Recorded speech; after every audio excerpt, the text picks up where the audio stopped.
Suara Kebenaran pada Selasa, 3 Juni 2025 berjudul Pegangan Hidup. Ada orang-orang yang meninggalkan gereja karena kecewa dengan pendeta dan aktivisnya dengan alasan yang dibesar-besarkan. Biasanya orang-orang seperti itu hanya mencari justifikasi, pembenaran, lalu merasa dirinya bisa dibenarkan dengan tidak ke gereja. Yang pada dasarnya dia tidak mau bertobat. Tuhan tidak pernah mengajar begitu.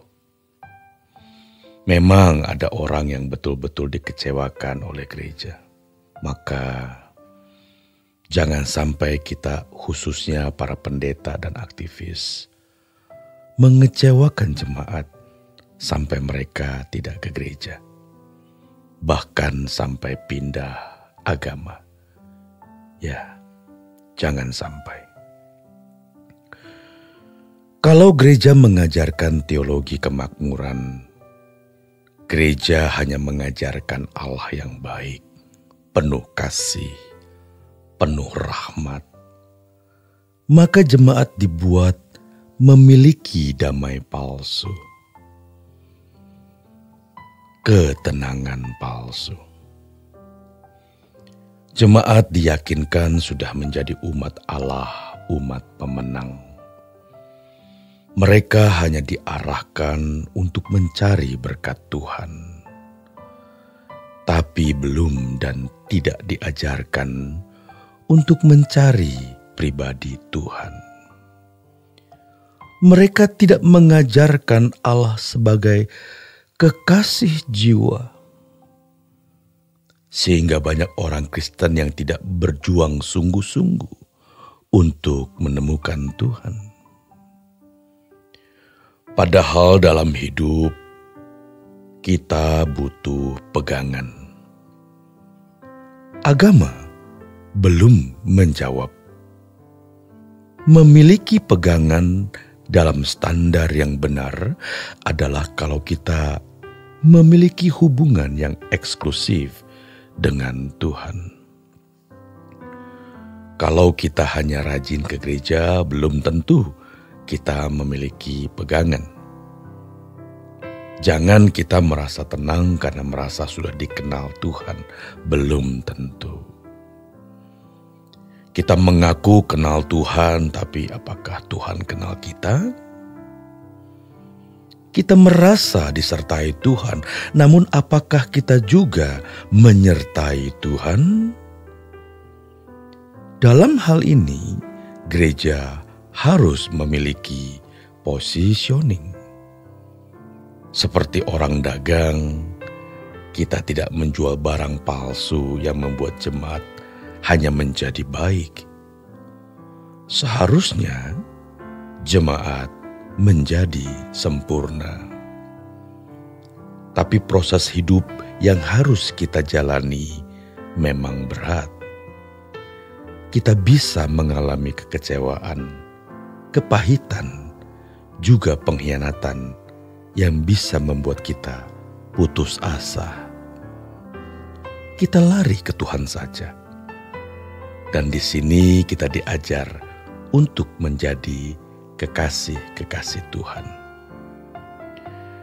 Adapun syarat untuk menjadi kekasih Tuhan adalah yang pertama, tidak boleh terikat dunia. Untuk itu, pola pikir kita harus diubah dengan banyak mendengar firman yang murni. Yang kedua, harus sungguh-sungguh mengalami Tuhan. Tuhan tidak kelihatan. Oleh sebab itu, kita harus bersentuhan, harus berinteraksi dengan Tuhan. Kita harus menemukan Tuhan supaya kita bukan hanya cerita, namun kita mengalami. Yang ketiga, kesucian hidup. kita akan menghadapi cobaan dan godaan untuk berbuat dosa. Namun kita harus berkata, tidak. Aku memilih Tuhan. Aku mengasihi Tuhan. Aku menghormati Dia. Baru Bapak, Ibu, saudara-saudari sekalian akan dapat merasakan kehadirannya. Allah berlaku suci kepada orang yang suci. Tetapi kepada orang yang bengkok, Allah bisa berbelit-belit. Kalau kita pandang Dia hidup, perlakukan Dia hidup, maka Dia menjadi hidup dalam hidupmu. Kalau kita pandang Dia mati, maka kita tidak mengalami Dia sama sekali. Ingatlah ini, saudaraku, cari Tuhan.